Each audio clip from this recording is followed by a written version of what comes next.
Hi, I'm Justine. And I'm Sarah Levon. And we are so glad you're here. We believe that your life has the potential to make a deep, meaningful impact on the world around you. You, as a nurse, have the ability to add value to every single person and patient you touch. We want to inspire you with resources, education, and stories to support you to live your absolute best life, both in and outside of work. But don't expect perfection over here.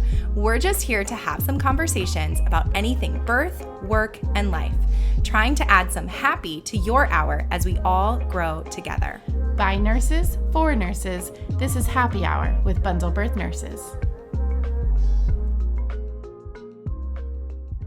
So Sarah, I hear you have a story for us. It's story time. It is story time. So I've heard pieces of this story, but I'm excited for you to share the rest of the story. And so we can learn from it, because even just a little bit I've heard, I felt a little guilty in my own practice and learned some things. So let's talk about it. Well, the goal is not guilt. The goal is just awareness. And I think I bring a unique perspective because of my role of knowing nurse and then also being birth coach, where I know families prior and then I walk with them through their entire labor. I see it literally from beginning to end, no matter how long it takes. And so I had a virtual client recently who was a TOLAC. She'd had a previous cesarean. She had pushed for 2.5 hours, arrest of descent, and went for a C-section. And then we worked together a lot, like a million meetings beforehand. So I knew them very well going into this virtual birth.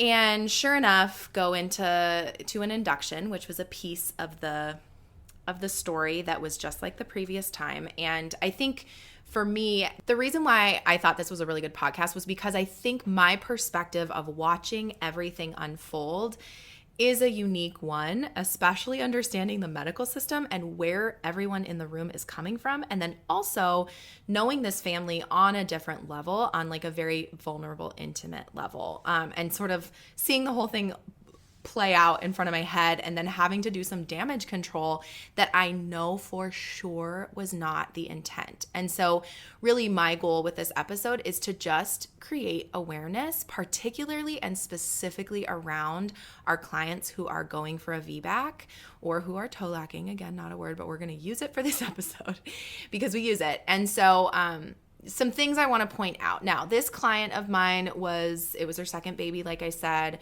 She had a previous cesarean, came in for an induction. That was a full informed decision-making process, and had been on board with the induction. And from the very beginning, one of the biggest takeaways I thought, first of all, was how incredible the informed consent was on this case. I have to say that, like, flat out. The doctor came in. It was actually what I learned later was there was a midwife involved, and everybody just like sat at the end and had this long discussion of all the risk, benefits, alternatives, and how do you feel? Do you give consent for this VBAC? Now, mind you, she had done a ton of education ahead of time. And so, of course, none of it was new. Where it started to become a theme was when they have the informed decision-making, you sign the consent, somebody else comes in, has them sign another consent, which I know you got to get your paperwork done. Fine. And then every single time there was discussion of progress or of laboring or whatever, which leads me to my first tip for VBACs is that we need to do these informed consent conversations at the same time. Once it's been done, let them labor. And so I think with VBAC, a lot of us, it's ingrained in our heads of this uterine rupture thing, and they need to know the risks, and it's so risky, which really, let's be honest, the risk is less than 1% for a uterine rupture after one previous low transverse incision on the uterus cesarean, okay? So less than 1%, and one of the ways I describe it is if we look at all of the risks of birth and all of the risks of C-section, all of the risks of vaginal birth, that you have all those risks regardless, whoever you are, all the time, no matter how many babies you've had, C-section or not. And then with a previous C-section, you throw on that risk list a less than 1% chance of a uterine rupture. That's the difference.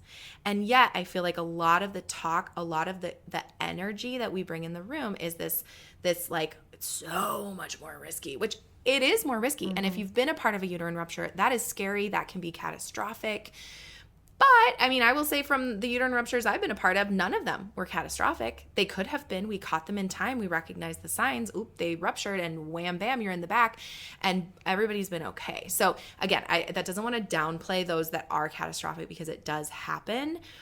But I think the approach and the energy related to VBAC for this client, one of the alerts I wanted to bring to our attention is just how it feels. And when we think about our VBAC clients, to me, what I've identified throughout the years is that they are a very unique population. I have a very soft spot in my heart for VBACers. TOLACers, for those of you that are freaking out that I called it that. And so TOLACers, VBACers, same diff, that those who are attempting a VBAC, that they're attempting it for a reason. And so I think we need to take a step back and realize and have this thought in our mind that if they are attempting a VBAC, they've probably had a conversation, and we do need to assess what's been done, what work has been done ahead of time. Ask them, have you done a class? Do you understand the risks? How comfortable do you feel? What are your concerns with it? What are your mantras you're telling yourself going into this birth to help you get there? How can I support you in staying focused towards the outcome? Because reality is, if they're in labor or they're induced, doesn't really matter. If they're not in the back at that point, they're having a VBAC. They're having a vaginal birth until that decision has been made otherwise. And so all of this talk about risk, the concern I had in this case, which really ended up being damage control, and this is the stuff that you don't see when you leave the room. These conversations are being had between the couple or the partners that are there and their doula or not, whether they have them or not. And there's so much room for interpretation. We say don't write their story, but that's not like a common thing that people don't do. And for anybody in any kind of quote unquote high risk scenario, because they've been told their entire pregnancy that they're high risk, that they will catastrophize. We have to assume more than, oh, they're just thinking it's all good. Anxiety is a beast that it always becomes the worst case scenario. So what conversations are happening when they leave the room are, well, they're talking about risk every single time they walk in the room. And with uterine rupture, I'm really worried about this. I'm really worried about this. Are we worried about the potential for risk or the actual clinical scenario? And so that's my second alert. More than do the informed consent decision making, have the discussion, and then after that, let them labor. And part of our job as the nursing care team is, yes, verify that they understand, but then the continuous repetitive conversations about the risk, about the uterine rupture, and about what you could be concerned about. My challenge to all of us is, how helpful is that for the laboring person and for their psyche leading to their hormones that affect their labor and their already fear when they've been told they're high risk the whole time throughout their labor. Yeah, and how confidence dwindling is that in your team? Totally.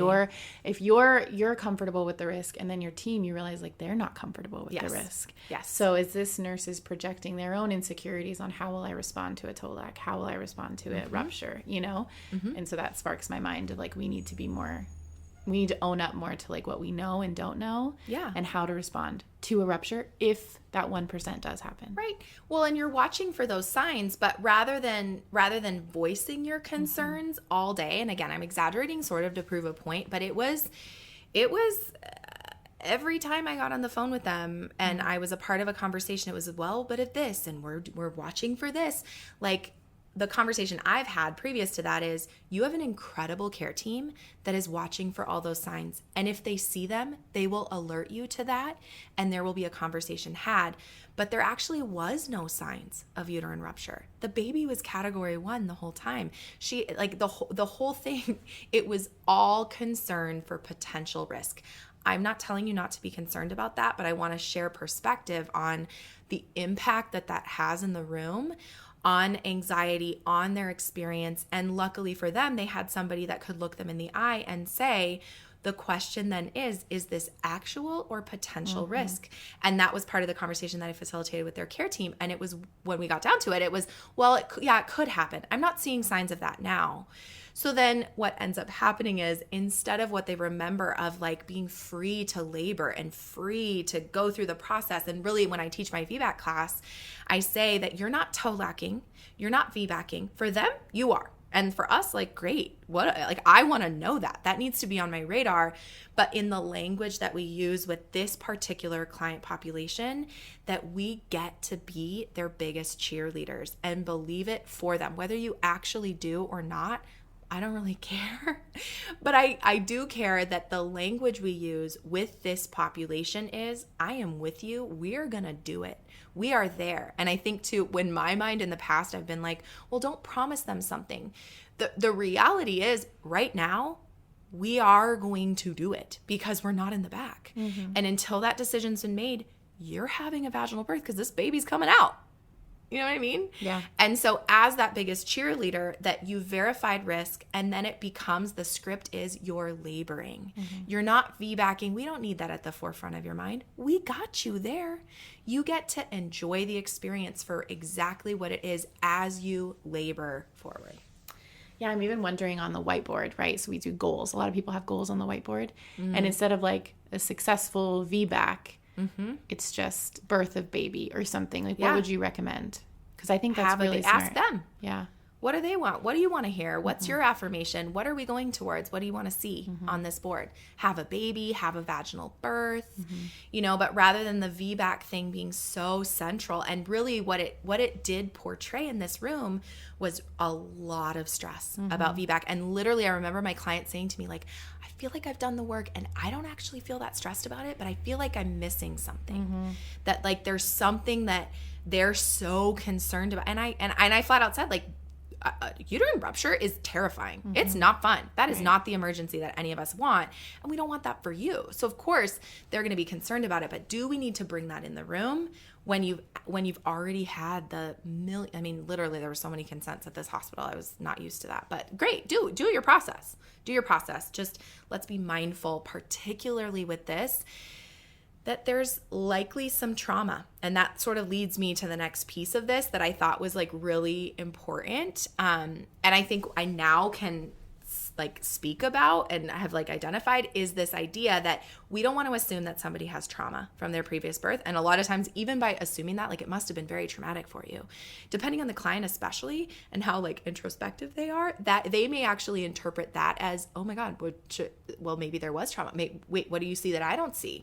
And then it becomes traumatic when it's like not actually traumatic for them. So trauma is in the eye of the beholder.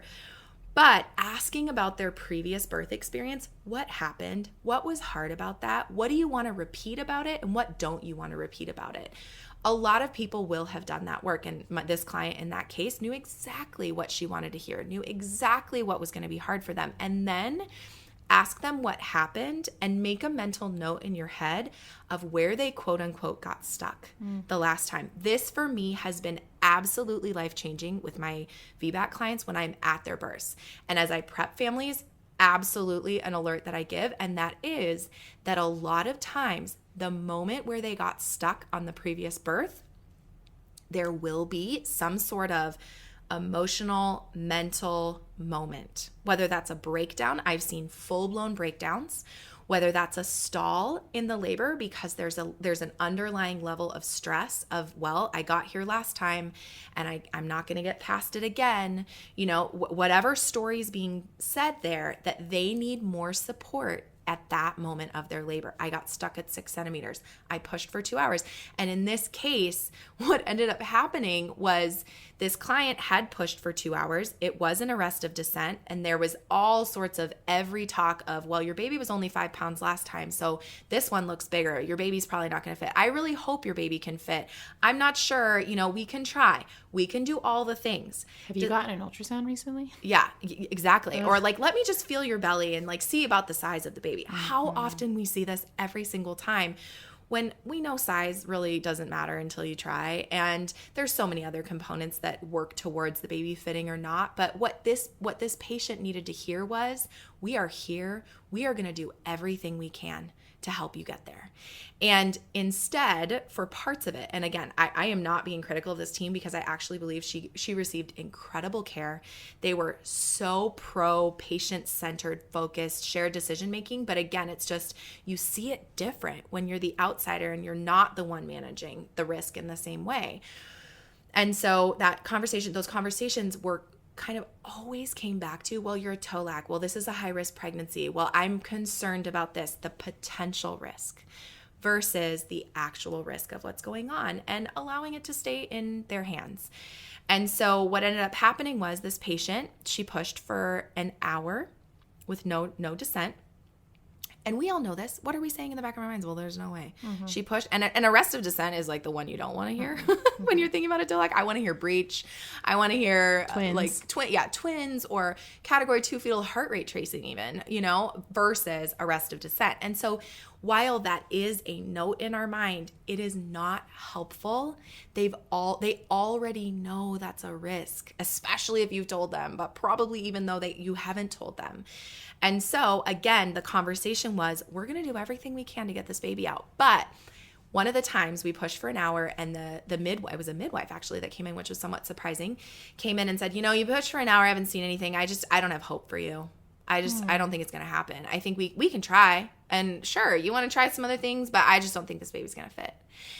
And it's fascinating because again, my nurse brain is like, okay, because a lot of times, your providers, they can feel something, or, sometimes they're right, but also sometimes they're wrong. And how often we're sort of stuck in the middle of that, do I push this? Do I not? Do I, do I get in there and I want to feel myself, there is a level of, you have certain providers that just kind of know. They can feel what's going on in there. I felt where I'm like, I really want to be hopeful, and I'm going to stay hopeful. But I don't actually think this is going to happen. But until you've made that decision, it's only disempowering, in my full opinion, disclaimer here, that it's only disempowering, right? They know it will, and it could come up, that a C-section conversation could come up. And so that there was a lot of that, I think, well, blah, blah, blah. And so she asked for a moment, and we sat, and I said, how you doing? She just said, I don't think they believe in me. I don't think it's going to happen. I don't think they think it's going to happen. And I said, well, that's their opinion. What do you think? And sure enough, what I do and why I'm hired by these families is really, truly to reframe the scenario and really, truly help see things through. And it really is being trauma informed, but also through the let's recenter, let's come back. And that's what we did. And she said, I don't feel like I can stop pushing. I feel like I will have regret if I were to stop now. And I said, great. So, and of course the question is baby okay? Is there any risk in continuing, that actual risk in continuing? And she said, I think I want to push for another 30 minutes. And I think I want to try all the things. And I said, all right, let's do all the things then. Again, they'd given her that freedom. So we call the team back in. She says that to the team. And luckily she had an incredible nurse that was like, yeah, let's do it. Let's get on all fours. Let's try this and that. And they looked to me, of course, at this point, and were like, Sarah, you got any suggestions? I'm like, I have lots of suggestions. Let's try this. Also at this point, it came out that they thought baby was OP, which again, you guys have to come to our physiologic birth class, because that, from a birth coach perspective where I have very little control and I'm not checking, is very frustrating to hear after pushing for an hour. We have to be assessing this stuff. We have to be putting our pieces together and addressing OP before you push for an hour. But regardless, we did all the things. And literally changed positions every few contractions. And I gave her the pep talk of her life. And this is something I think too, when you're at this point with a patient VBAC or not, they need us believing in them. They need support. We know this through years and years and years of practice, and the evidence that through life, even the evidence through life that everything is harder when done alone. And for a VBAC person, somebody that's having a VBAC, that there likely is some concern, some self-doubt, some other baggage from the previous birth that's playing in. The best thing we can do is look them in the eye. And I gave her the pep talk of, look, I know you've been pushing for the last hour. You have it in you. Let's dig even deeper. I need you to dig to your freaking feet and pull out the Incredible Hulk and every ounce of strength. This is 30 minutes. It's your hardest workout of your life, and it's so worth it. Envision that head coming down and out of your vagina. And in that moment, what I did was be her biggest cheerleader and motivate her, so that when we got to the end of the 30 minutes doing all the positions, and literally this poor woman pushing with every ounce of her being with no dissent, she looked at the team and said, I feel like I tried. I feel like I can have this C-section and like transition in my brain and be okay because I know I did everything. And that was part of the story that I had learned from her previous birth. And sure enough, what did the team do? The incredible thing of giving them a second to transition in their minds. And this goes for VBAC or not. That what I'm finding is, and hearing this, I had a birth debrief last week with somebody that was like, and actually, no, 2 days ago, one of my best friends texted me and she's like, I'm struggling with the C-section. Her baby was breached. There was a version. It was unsuccessful. And she's like, I feel like there was an emergency where they said we need to do the C-section now. And I asked, is the heart rate okay? She said, yes. And I'm thinking, okay, like, well, and she's like, why was it so rushed? I feel like I didn't even have a moment to get my head around the scenario. And no one had prepped her that if the version was unsuccessful, she'd be going for a C-section. This was her second baby. And I just said, I think that that maybe there was a miscommunication there. This is my assumption, just kind of filling in the gaps for you, that we get so tasky that it's like, oh, well, wham, bam, versus she's like, I feel like if I would have been given 5 minutes, she's like, I don't know if that's a lot to ask. I'm thinking in my head, that's not a lot to ask. And this might be where we advocate as a nurse with the doctors who are barking down our necks about getting them to the back, that they need to, and saying, do you need 5 minutes to get your head around this and think about any questions you have? What a gift we are giving these families. And in this case with my TOLAC client, that they asked for that time. The team was phenomenal. They were like, great, take as much as you need. They gave them 40 minutes where the husband needed to step away. He had previous trauma from the first birth, lots of concern about the surgery. We made a whole plan about how to take care of him because the previous birth, she felt like she had to take care of her partner who was having trauma and she wanted to just be present this time. We reframed and I said, look, you are giving birth. And and now we can say we did everything we could, but guess what? We're going to be disappointed. We were disappointed for a hot second. And then we are transitioning. If you want to be disappointed together later, absolutely we can do that. But you're giving birth. And this baby, how do we make this the most positive experience of your life? And what's most important to you? And she really wanted skin to skin in the OR. And so I said, great, let's bring that up to the nurse when you come in and just explain and ask, set some realistic expectations. Sure enough, nurse comes in. Yeah, we can make that happen. I think our staffing makes it. We've done it before. Let's make that happen. But then we'd had that moment to regroup. And what ended up happening was she had her repeat cesarean and she said, I think this was the birth I needed to heal from the first. And how beautiful that is. And I think a lot of times too, we connect with these VBAC clients who are like, the healing part is getting that vaginal birth. And what I love about this story is that it wasn't actually the vaginal birth that heals them. It's the fact that the brain receives the support, the education, the knowledge, the time, the fill in the blank that particular patient needed in that moment to reframe and to feel like they are not a failure because they had people speaking into that. So again, I want to be very clear that this care team did not fail her. This care team did a really incredible job overall. But again, as I'm watching and I'm seeing and relating back to my own practice of being at the bedside and being like, I've been there. I get it. I've done it. And how now I'm seeing, whoa, okay, that little small intervention, that small awareness, that small shift in the way I speak, that I know they're going to hit this emotional wall, being ready for the pep talk at this time in their labor for specifically these TOLACing, VBACing clients can really make all the difference. I feel like that's all really helpful. And some of the things that I'm taking from it is to remain you're right, get the consent first, make sure someone got consent, and then have those big conversations about rupture outside of the room. I don't need to bring it up every time I'm in the room. Not that I don't think I do, but I'm just saying in general, I want to be more mindful of how I'm talking to them in the room. And then I think the unique needs of a VBAC patient are so good. And I think I was getting a little emotional listening to you because if I have another baby one day, I will be in this population. And so I think they're so spot on.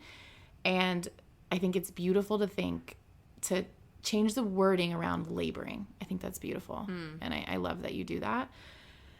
And I'm going to be more challenged to not put VBAC on the board. And like you said, have it be their thing. Maybe they really want, I'm TOLACing and make it the center of the thing. But I want to mind my wording on that. And then giving them time to process things, I think, you know, is great. And I do that in general, but like we're talking 2 minutes, right. guys, of like, and just making it like a, do you want a second to think about it? Yeah. And like, do you want a second to just do you want a second alone? I do that with my clients all the time. Like if something big's happening or they're about to push or something, I'm like, do you want a moment alone? And I'll just step outside. I'll do like a lap around I was gonna say the block. We don't go around the block, around the unit or something, and go to the lobby and grab a snack. But you know, it's and then you come back 1 minute later, but then they feel like, oh, they gave me a second. That's so nice. For sure. And then I think the understanding where they got stuck is huge. That's such a game changer. You're right. Because if I have a patient that was a twin or a breech, this is all new to them. They're not going to have some trauma if, you know, we don't want to put that in their minds of like getting stuck at 3 or stuck at 4 or stuck at 5, right? Those numbers, or with the descent, and just knowing that, like, just assuming in your head, if your patient never got past 6 centimeters last time, getting past 6 centimeters is going to be huge this time. Yeah. And something to celebrate. Totally. When you do. Yeah. And so I think that's really, really big. I know we like casually go over it, but really getting down to that. And like, I liked what you said too about what did you love about your last birth? And I think that could be with all births, all multips especially. Like, what did you love last time? And what did you not love? And what would you change? And what would you not change? So we can give everyone a better birth experience, TOLAC or not. And then the last thing of being their cheerleader. I think I say more so, we're going to try. And I feel like, is that helpful? I don't know. I feel like that could be bad. No. Right? So what could I say instead? We're doing it. We're doing it. And then with the caveat, obviously, if something needs to shift, we'll shift. But right now, we're on our way for a vaginal birth. I need to get out, try.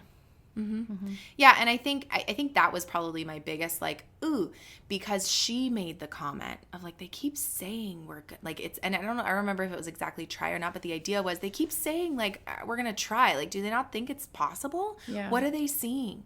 And that's where, again, it goes back to everything that we do and how many of these conversations we have, but like our words matter so much.